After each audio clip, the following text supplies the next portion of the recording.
गुजरावाला में गाड़ी में सवार 5 अफराद को बेदर्दी से कत्ल किसने किया? मकतूलीन पर फायरिंग की वजह क्या बनी और पुलिस मुलजिमों तक कैसे पहुंची? जानिए एसपी बिलाल महमूद सुलेरी से। उर्दू पॉइंट की वीडियोस देखने के लिए हमारा चैनल सब्सक्राइब कीजिए और बेल के आइकन पर क्लिक कीजिए ताकि आप हमारी तमाम आने वाली वीडियोस से बाखबर रह सकें। अस्सलाम वालेकुम, मैं हूं फरहाद निज़ाम और आप देख रहे हैं उर्दू पॉइंट। गुजरावाला के इलाके पीपल्स कॉलोनी में 5 अफराद को अंधाधुंध फायरिंग करके कत्ल कर दिया गया। ये 5 अफराद कहां से आ रहे थे और कहां जा रहे थे और किन लोगों ने इनको कत्ल किया, इस पर बात करने के लिए हमारे साथ SP Bilal Mahmood Suleri Civil Lines Gujranwala मौजूद हैं। बिलाल साहब, ये बताइएगा कि 5 अफराद गाड़ी में जा रहे थे, उन पे किसने फायरिंग की, ये सारा क्या वाक़या है? जी, ये वाक़या 15 नवंबर 2023 के दोपहर 2:45 से 3 के दरमियान का ये वाक़या है। ये 5 अफराद जिसमें जो मेन है वो राना इफ्तिखार और खारी हैं और उसके साथ कासिद अली, रजब, हाफिज़ सुफियान और मोहम्मद बूटा। ये 5 अफराद एक गाड़ी में, एक बड़ी जीप नुमा गाड़ी में सफ़ेद रंग की में ट्रैवल कर रहे थे। कचहरी से ये आ रहे थे, कोई सिविल मैटर था इनका जिससे रिलेटेड ये कोई अपने वकील से मशवरा करने गए थे। वहाँ से ये आ रहे थे और अपने गांव की तरफ या घर की तरफ जा रहे थे। झंगी है इलाका फ़िरोज़वाला में जहाँ इनका गांव है, वहाँ पे ये जा रहे थे। जैसे ही ये जमील शहीद चौक में पहुँचे तो वहाँ पर इनको गाड़ी को इंटरसेप्ट किया गया और इन पे फायरिंग हुई। उस फायरिंग के नतीजे में जो है ये सारे 5 के 5 लोग इसमें जा बहक हो गए और एक इनका ड्राइवर था, वो इत्तेफाक से जब फायरिंग शुरू हुई तो उसने गाड़ी का दरवाज़ा खोला और वो भाग गया। उसने अपनी जान बचाई, वो भाग गया, वो बच गया। बाकी जो उस गाड़ी में तमाम लोग बैठे थे, 5 लोग उस ड्राइवर के अलावा, वो तमाम इसमें जाँ बहक हो। ये मुल्जिमान किस पर सवार थे? मोटरसाइकिल पर थे, गाड़ी पे थे?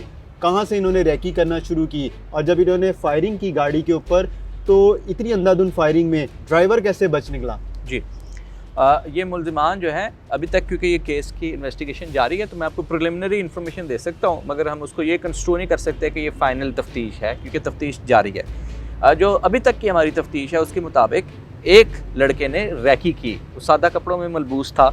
वो इसने देखा कि ये, क्योंकि इनकी गाड़ी ऐसी थी कि you could not miss it, पुराने मॉडल की लैंड क्रूज़र गाड़ी थी, तो वो बड़ी गाड़ी आप देख सकते हैं। तो उसने रैकी करना शुरू की कि ये वहाँ से निकले हैं और कब मैं मुल्जिमान को फ़ोन करके बुलाऊं और ये आ जाए। तो जहाँ पे उसको मौका मिला फिर उसने खुद फासला रखा, उनको फ़ोन किया और वो फिर वहीं से वापस हो गया।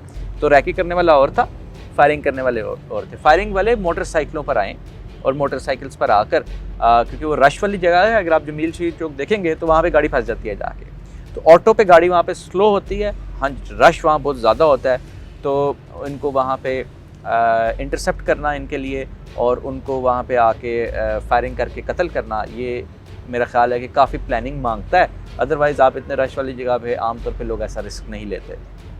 सो बहरहाल वो उस जगह पे जब आया, उनके इन्फॉर्मर ने उनको बताया जो रैकी कर रहा था, फिर वहाँ पे 2 मोटरसाइकिल्स पर अफराद आए और उन अफराद ने फायरिंग करके उस गाड़ी को इंटरसेप्ट किया और इनको 5 लोगों को उन्होंने मर्डर कर दिया।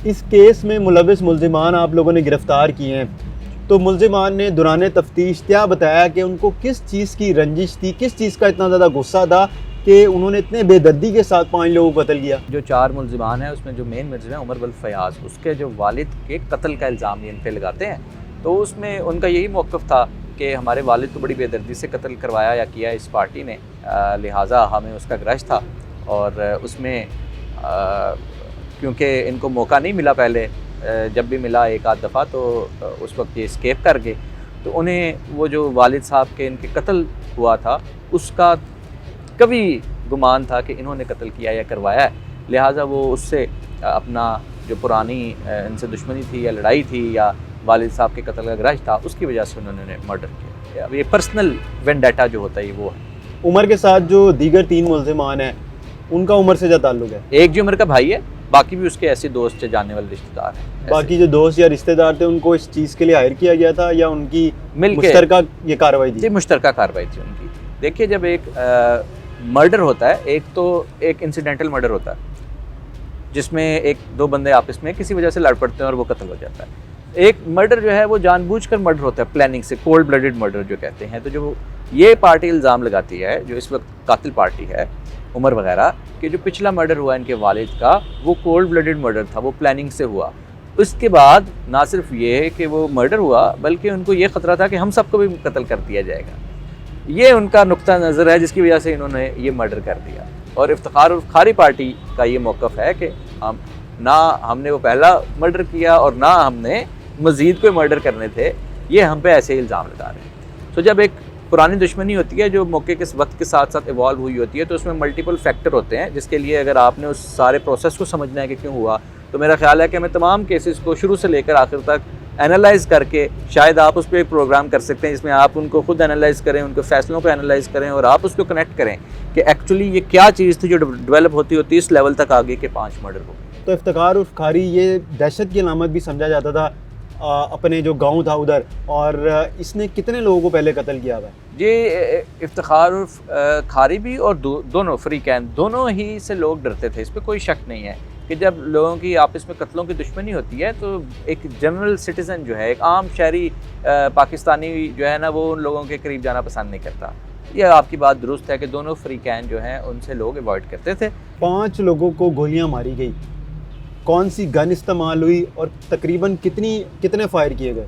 मल्टीपल इसमें वेपन इस्तेमाल हुए हैं जी, और दो तरफ से उन्होंने जाके गोलियां मारी हैं लोगों पे, और करीब से जाके भी उन्होंने बड़े वेपन भी इस्तेमाल हुए हैं इसमें। कितने मुल्जिमान अभी तक पुलिस गिरफ्तार कर चुकी है और कोई बाकी रह गया? जी 4 मुल्जिमान हमने गिरफ़्तार किए हैं।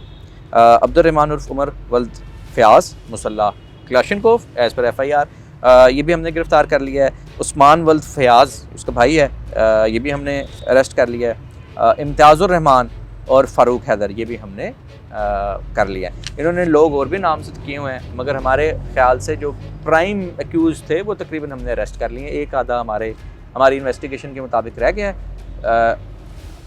हमारे पॉइंट ऑफ व्यू से केस जो है वो अल्हम्दुलिल्लाह केस क्लियर है। उसमें चंद चीज़ें हैं जो हमें मज़ीद तफ्तीश में क्लियर होंगी। 1-2 जो लोग हैं उनका रोल क्लियर होगा तो पता चलेगा कि वो मौके पे थे या नहीं थे, या उन्होंने कोई रैकी में या इमाम या प्लानिंग में किरदार अदा किया या नहीं किया। अदरवाइज़ जो मेन जो हैं लोग थे तमाम, वो अल्हम्दुलिल्लाह हमने 4 पकड़ लिए हैं, 1 या 2 इस पर रह गए। मकतूलीन के कत्ल का मुकदमा किसकी मदय्यत में दर्ज किया गया है और इफ्तिखार उर्फ खारी करता क्या था? जी, इनका मुकदमा जो है वो हसन इफ्तिखार की मदय्यत में किया गया है, जो कि इफ्तिखार उर्फ खारी के बेटे हैं। इफ्तिखार जो मकतूल हैं वो ज़मीनों के पेशे से वाबस्ता थे कि ज़मींदारा और प्रॉपर्टी का काम करते थे। मकतूल इफ्तिखार उर्फ खारी कब्ज़ा ग्रुप भी था? जी हम इस बात को डिनाई नहीं कर सकते कि उन पे ये कब्ज़े वाले और इस किस्म के मैटर्स थे, मुख्तलिफ इल्ज़ामात थे। हाउएवर क्योंकि अब ये एक हम मर्डर की इन्वेस्टिगेशन डिस्कस कर रहे हैं, इसलिए उस पर मज़ीद रोशनी डालना मुनासिब नहीं है। किसी और दिन हम इस सारी बात को डिस्कस कर सकते हैं कि ये जो एक पुरानी दुश्मनी है ये डेवलप कैसे होती है और इसमें क्या क्या फैक्टर होते हैं। I think that is a topic for another day, but we can not deny that acquisition right.